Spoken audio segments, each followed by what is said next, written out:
Meio-dia e 33, horário de Brasília, e o futebol sul-americano foi surpreendido por uma denúncia que põe em dúvida o resultado de 2 jogos da principal competição do continente, a Taça Libertadores.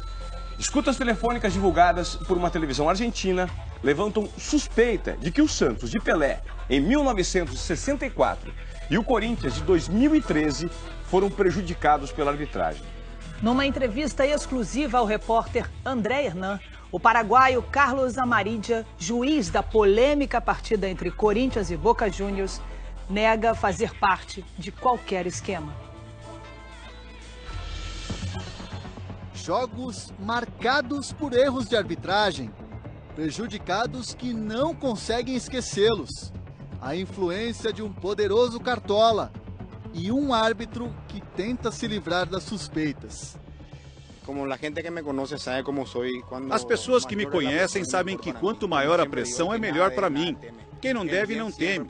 O bem sempre vai vencer o mal. Toda esta trama veio à toa nas últimas semanas e relembrou a partida em que o Boca Juniors eliminou o Corinthians da Copa Libertadores de 2013 em um jogo marcado por polêmicas. A torcida corintiana tem na ponta da língua 3 erros cometidos pelo árbitro paraguaio Carlos Amarília naquela partida. 2 gols mal anulados e um pênalti não marcado. Amarília admite ter errado, mas apenas na jogada em que o lateral Marim toca a bola com a mão dentro da área.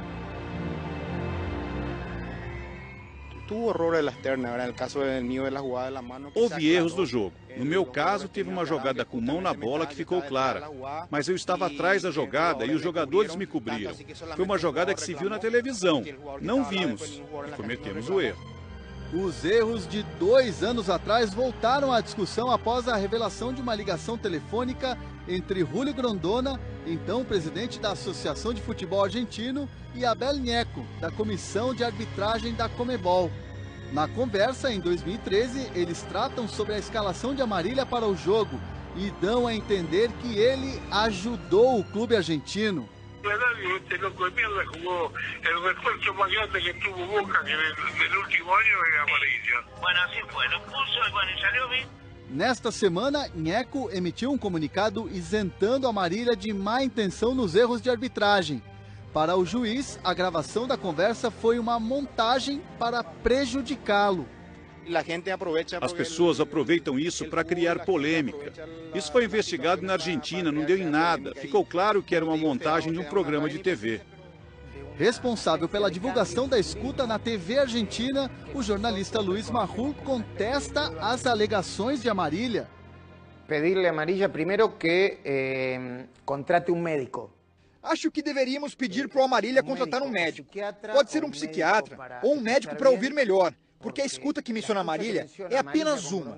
Provavelmente, ele esteve tão distraído ouvindo as escutas quanto apitando suas partidas.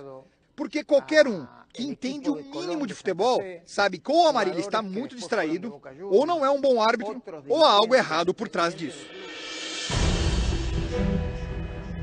A escuta também mostra que a influência de Grondona sobre as arbitragens vinha de muitas décadas e pode ter prejudicado até o fantástico Santos de Pelé.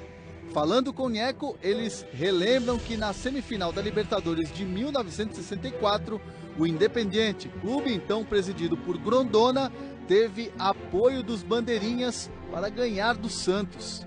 En el año 64, cuando jugamos con el Santos, que era holandés con los 2 líneas. Así que, A crônica do jornal Correio da Manhã, no dia seguinte ao jogo da Vila Belmiro, é crítica ao trio de arbitragem. O juiz britânico deixou de marcar várias faltas, além de não ter assinalado diversos impedimentos da linha argentina. A gente não podia dar um ataque que eles estavam sempre com a bandeira de pé. Foi realmente situação suspeita do trio de arbitragem, nós ficamos com a pulga atrás da orelha.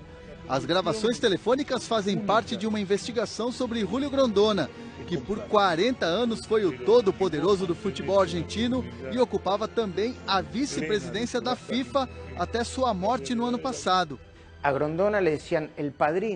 Chamavam Grondona de o poderoso chefão, mas ele era mais do que isso. Nada se fazia sem o seu conhecimento.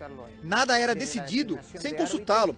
Desde a escolha dos árbitros até os contratos, os patrocinadores, os direitos de transmissão, incluindo a escolha das sedes da Copa do Mundo. A divulgação do áudio já trouxe consequências. Com o apoio da CBF, a diretoria do Corinthians fez um pedido à Conmebol. O clube paulista quer que a Marília nunca mais apite um jogo do Corinthians. A situação de Carlos Amarília é cada vez mais complicada. Enquanto a Conmebol, a Confederação Sul-Americana de Futebol, que tem sede aqui no Paraguai, não iniciar uma investigação, o árbitro não poderá apitar os jogos do campeonato local. Essa decisão foi tomada pela entidade máxima do futebol paraguaio, depois que o nome de Amarília apareceu nas escutas telefônicas. Não tenho a menor dúvida de que tudo será esclarecido. Acredito em Deus e logo estarei apitando outra vez. Aos 45 anos, Carlos Amarília vai se aposentar em dezembro. Considerado um dos melhores árbitros do futebol sul-americano, ele tem agora apenas 6 meses para limpar uma carreira de 27 anos de arbitragem. O jogo deu 1-0 Boca com o gol do Bland na Argentina. O Corinthians precisava 2-0 para ficar com a vaga. 1-0 levaria para os pênaltis. Riquelme marcou o primeiro gol. E depois, no segundo tempo, Paulinho empatou. Antes de tudo isso, Carlos Simon, tivemos várias intercorrências. A primeira delas, no comecinho do jogo, foi esse pênalti não marcado do árbitro Carlos Amarília, nesse toque de mão do Marinho dentro da área do Boca, num lance com o Emerson Sheik, que até levou o cartão amarelo.